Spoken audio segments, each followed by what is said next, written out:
बिस्मिल्लाहिर्रहमानिर्रहीम। अस्सलाम वालेकुम रहमतुल्लाहि वबरकातुहू। सो बेसिकली हम फैमिली जा रहे थे, मेरी जो छोटी सिस्टर हैं इनको यूनिवर्सिटी में छोड़ने। सो अल्लाह ताला इनको कामयाब करे, आमीन सुम्मा आमीन। अच्छा, ये था तकरीबन कोई 2 ढाई घंटे का सफ़र। सो जाना भी था और वापस भी आना था, तो मैंने सोचा है कि बजाय खामोश रहने के कुछ थॉट्स आपके साथ शेयर कर ली जाएँ।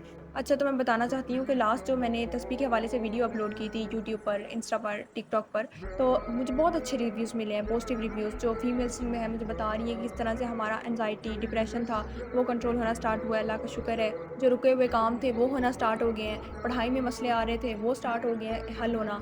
तो ये जो तस्बीह है, एक ज़िक्र हमारी जो रूटीन में है, ज़्यादा क्वांटिटी में नहीं, मैक्सिमम अगर एक दिन में अगर आपका स्टार्ट है ना, तो एक दिन में 100 की तस्बीह अल्हम्दुलिल्लाह रब्बिल आलमीन की कर लें, आप बिस्मिल्लाहिर्रहमानिर्रहीम की कर लें, जो भी व्हाटएवर आपको ईज़ी लगता है आप एक स्टार्ट करें, इस्तग़फ़ार की कर लें आप। इससे ये होगा, आप देखना स्टार्ट होंगे कि किस तरह से आपके जितने भी रुके हुए काम थे वो यकदम होना स्टार्ट हो गए अल्हम्दुलिल्लाह रब्बिल आलमीन। और जितने भी छोटे-छोटे जो नेगेटिव काम थे जो हमसे छूट नहीं रहे थे, वो किस तरह से खुद ब खुद हमारी ज़िंदगी से निकलना स्टार्ट हो गए हैं। एक और चीज़ जो मुझे रात को मेरी एक फ्रेंड ने बताया है, उसके ना तहज्जुद की आदत नहीं बन रही थी। तकरीबन काफ़ी टाइम से वो मुझे बता रही थी, शिकायत कर रही थी कि मुझसे ना तहज्जुद नहीं पढ़ी जाती। मैं एक दिन पढ़ती हूँ, अगले 3-4 दिन मेरे से फिर मिस हो जाती है। तो जब से ये हमारी तस्बीह की चेन एक स्टार्ट हुई है, तो उसने मुझे रिप्लाई दिया है कि 1 हफ़्ता हुआ मैं तस्बीह पढ़ी हूँ और इस 1 हफ़्ते में एक बार भी ऐसा नहीं हुआ कि मेरी जो तहज्जुद की नमाज़ है वो स्किप हुई हो। यानी अलार्म से पहले मेरी आँख खुल जाती है। तो अल्हम्दुलिल्लाह रब्बिल आलमीन, मुझे इतनी खुशी हुई है ये चीज़ देखकर कि हम लोग जब ये छोटे-छोटे स्टेप्स अपनी ज़िंदगी में ऐड करना स्टार्ट होते हैं ना, हम लोग खुद ये जो नेगेटिव चीज़ें हैं, जो बुराइयाँ हैं, जो भी हमारे अंदर गंदगी होती है, ये जो आस-पास गंदगी का माहौल होता है, हम लोग उससे कट के रहना स्टार्ट हो जाते हैं। एक मुसलमान क्या करता है, वो सफाई, पाकीज़गी का ख़्याल रखता है ना, तो ये पाकीज़गी सिर्फ़ हमारे इर्द-गिर्द के माहौल की नहीं होती, ये हमारे दिलों की भी होती है।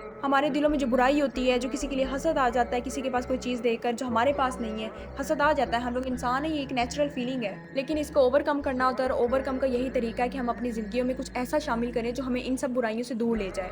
बस ये ना सोचा करें कि मैं तो बहुत ज़्यादा गुनाहगार हूँ, मैं तो गलतियाँ करती हूँ, मैं कैसे तस्बीह कर सकती हूँ, अल्लाह ताला मुझे कैसे अपना दोस्त बना सकता है। ये जो बातें होती हैं ना, ये सिर्फ़ शैतान हमारे दिमाग में डाल रहा होता है। मैंने पहले भी कहा था कि शैतान का सबसे पहला वार जो होता है ना, वो हमें हमारे माज़ी के गुनाह याद करवाता है। और यही चीज़ होती है जो हमें तौबा की तरफ जल्दी लेकर नहीं आती, हमारे अंदर नेगेटिविटी भरती रहती है। मैं कहती हूँ अपने गुनाहों से मूव ऑन कर जाएँ। अगर आप गुनाह कर भी रहे हैं ना, अगर स्टिल आप कोई गुनाह कर रहे हैं, फिर भी अपनी ज़िंदगी में कोई एक ऐसा काम कर जाए जो आपको अल्लाह ताला के सामने एटलीस्ट खड़ा होने दे। मतलब हमारी रूटीन में कोई एक काम जो हम सिर्फ़ वाहद अल्लाह ताला की ज़ात के लिए कर रहे हों, कोई चीज़ तो ऐसी शामिल होनी चाहिए ना। अगर हम चले दूसरों को कोई फ़ायदा नहीं पहुँचा पा रहे या कुछ भी हम लोग से नहीं हो पा रहा, हम एटलीस्ट अपनी ज़िंदगी में ज़िक्र तो शामिल कर सकते हैं ना। बाकी आप छोड़ दें, बाकी हर चीज़ मैं कहती हूँ छोड़ दें। आप खुद देख लेंगे कि कैसे एक-एक चीज़ आपकी लाइफ़ से जो नेगेटिव है, वो कैसे माइनस होती जाएगी।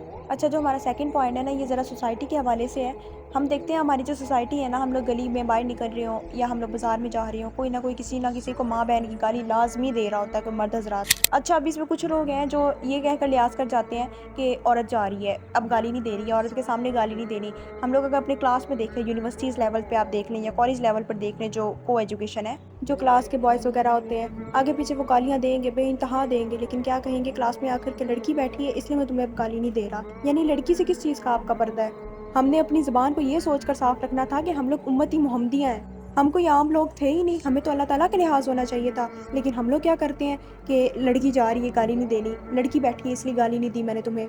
लेकिन ख़ैर, अब तो लड़की की भी हया बहुत कम की जाती है, अब तो आपके पेरेंट्स भी बैठे हों तो इंसान गाली दे जाता है। और सिर्फ मेल कम्युनिटी नहीं, अब तो ये चीज़ फीमेल्स में भी आ रही है कि इतनी गालियाँ देती हैं, मैंने खुद देखा है। यानी मिनट-मिनट बाद आपकी ज़ुबान पर गाली आ रही है, शॉर्ट फॉर्म में गालियाँ दी जा रही है और खुद को बड़ा फिर कूल समझा जा रहा है कि नहीं जी, मैंने तो बड़ा अच्छा काम किया, बड़ा मार्का मार लिया है। अल्लाहु अकबर! आप यकीन करें कि ये जो छोटी-छोटी चीज़ें हैं ना, जिनसे हम लोग नहीं बच रहे आज, वल्लाही ये बहुत बड़ी तबाही की तरफ लेकर जाएगी। ये आज का वक्त है हमारे पास कि हम लोग इस पर कंट्रोल कर लें, इस पर ये माशरा बहुत ख़राब बन जाएगा हमारा। पहले कम हमारा माशरा तबाह हुआ पड़ा है, एलजीबीटीक्यू आप देख लें, वो हमारे नॉर्मलाइज़ कर रहे हैं लोग। अब गालियाँ नॉर्मलाइज़ हो रही हैं, आप यूनिवर्सिटीज़ में जाके देखें, स्कूल लेवल पे, कॉलेज पर बहुत कम है लड़कियों वाली साइड पे। यूनिवर्सिटी में लड़कियाँ भी गालियाँ दे रही हैं। जब भी अगली बार मुँह पे गाली आए ना, यकीन करें सिर्फ एक चीज़ दिमाग में बिठा लें। दिमाग में ये बिठा लें कि हम उम्मती मोहम्मदी हैं। मैं कहती हूँ अपने वाल पेपर पे लगा लें उम्मती मोहम्मदिया लिखकर। मोबाइल तो हम हर मिनट बाद खोलते हैं, हमें एक रिमाइंडर मिलता रहेगा कि हम क्या हैं, हमारी हमारी पहचान क्या है, हमारा असल क्या है। کیونکہ میرا خیال ہے اب یہی چیز ہے جو ہمیں بچا سکتی ہے۔ اچھا، میرا جو اگلا ریمائنڈر ہے نا وہ اسپیشلی سفر کے حوالے سے ہے۔ سفر تو ہم لوگ ڈیلی بیسس پہ کر رہے ہوتے ہیں، کبھی اسکول، کالج، یونیورسٹی جا رہے ہوتے ہیں یا بازار جا رہے ہوتے ہیں، یعنی کہیں نہ کہیں تو ہمارا آنا جانا ہوتا ہے نا۔ اچھا، اب یہاں پر ہے کہ جب ہم لوگ باہر نکلتے ہیں، ہم لوگ دیکھتے ہیں آس پاس کوئی ٹھیلے لگے ہوتے ہیں، چھوٹی بڑی شاپس ہوتی ہیں، لوگ کام کر رہے ہوتے ہیں، وہاں پر ایک کام کیا کریں، جب بھی آپ کسی بھی انسان کو دیکھیں جو کام کر رہا ہے، کوئی ٹھیلا لگا ہوا ہے، وہاں آپ اس انسان کو ایک بار دیکھ کر اس کے لیے دعا کر دیا کریں کہ اللہ پاک تمہارے کام میں برکت کرے، اللہ تعالیٰ تمہیں کامیاب کرے۔ واللہ میں کہتی ہوں ایک بار آپ کر کے دیکھ لیں، آپ کے جتنے بھی سارے کام رکے ہوئے ہیں نا وہ کس طرح سے وہ ہونا سٹارٹ ہو جاتے ہیں۔ اتنے اللہ تعالیٰ نے ہمیں طریقے بتائے ہیں کہ تم دوسروں کے لیے دعا کرو، فرشتے تمہارے لیے اسی چیز پر آمین بولتے ہیں۔ اللہ تعالیٰ نے اتنے طریقے بتائے ہیں، ذکر کرو، دوسروں کو دعائیں دو، ہم لوگ کوئی اپناتے ہی نہیں ہیں اور پھر ہم لوگ کہتے ہیں ہمارے کام ہی نہیں بنتے، پتہ نہیں ہمارے ساتھ ایسا کیوں ہوتا ہے۔ میں کہتی ہوں ایک اس عادت کو آپ لوگ اپنی لائف روٹین میں شامل کر لیں، واللہ آپ کے سارے جتنے بھی کام پینڈنگ پہ ہیں، رکے ہوئے ہیں، وہ کس طرح سے ہونا سٹارٹ ہوں گے آپ کو پتہ ہی نہیں چلنا، اور اوپر سے اتنی برکتیں آئیں گی آپ کی زندگی میں، ہر طرح کی برکتیں، کیونکہ ہمارا دین ہے ہی اس طرح کا، اس میں اس طرح کی چیزیں پسند کی جاتی ہیں۔ اگر ہم لوگ کسی کے لیے کچھ نہیں کر سکتے، کسی کی کوئی مدد نہیں کر سکتے، ہمارے پاس الفاظ تو ہے نا، ہم ان الفاظ کا استعمال تو کر سکتے ہیں۔ اس کے ساتھ جب ہم لوگ دیکھتے ہیں کوئی بچہ اسکول جا رہا ہے، کالج جا رہا ہے، کسی اسکول کے باہر سے ہم لوگ گزر رہے ہوتے ہیں، کوئی بچہ باہر کھڑا ہوتا ہے چھوٹا یونیفارم میں، کوئی بھی آپ اسٹوڈنٹ دیکھ لیں، کوئی بچہ ماں نے اٹھایا ہوا ہے، یہ دیکھ لیں، آپ نے اس بچے کے لیے دعا کرنی ہے کہ اللہ تعالیٰ تمہیں کامیاب کرے، تمہارے لیے زندگی کے راستے آسان کرے، تمہاری زندگی میں جو بھی مشکلات ہیں، تمہارے اماں ابا کو جو مشکلات ہیں وہ دور ہو جائیں۔ ایک بار میں کہتی ہوں آپ یہ کر دیکھ لیں۔ آج کی اس ویڈیو کے بعد آپ نے یہ 2 عادات ہیں جو آپ نے اپنی زندگی میں شمار کر لینی ہے۔ ایک، گالی نہیں دینی، دوسرا آپ نے جس کو دیکھنا ہے اس کو دعا دینی ہے باہر، چاہے وہ کوئی اسٹوڈنٹ ہو یا کوئی کام کرتا ہوا انسان ہو۔ اس کے بعد مجھے آپ نے بتانا ہے کہ آپ کی زندگی میں اس ٹائم کون سا ڈپریشن ہے، کون سی اینگزائٹی ہے جو واپس رہ گئی ہے، جو مفت کی ہم لوگوں نے اپنے اوپر پریشانیاں چڑھائی ہوتی ہیں اس کو دور کر دیتا ہے، بالکل ختم کر دیتا ہے۔ اور سب سے خاص جو مجھے بہت زیادہ عزیز ہے، ہم لوگ اپنے رب کی نظروں میں آ جاتے ہیں، اور میرا نہیں خیال کہ اس کے بعد کچھ بھی رہ جاتا جو ہمیں چاہیے ہو، کیونکہ اگر ہم لوگ اللہ تعالیٰ کی نظروں میں آ جائے نا تو اس کے بعد دنیا بھاڑ میں جائے، دنیا کی کوئی فکر کسی کو نہیں رہتی، بس پھر ہمیں یہی ٹینشن ہوتی ہے کہ جو ہمارا مقام ہے وہ وہاں اوپر وہ مینٹین رہے۔ باقی میری دعا ہے کہ اللہ تعالیٰ ہماری جو چھوٹی چھوٹی کوششیں ہیں ان کو قبول کرے، آمین ثم آمین۔ فی الحال کے لیے اللہ حافظ، اور میں کوشش کروں گی نیکسٹ ٹائم کوئی بھی ایسی چھوٹی موٹی ویڈیو ہو وہ میں کیپچر کر کے اس کو اپلوڈ کر دیا کروں۔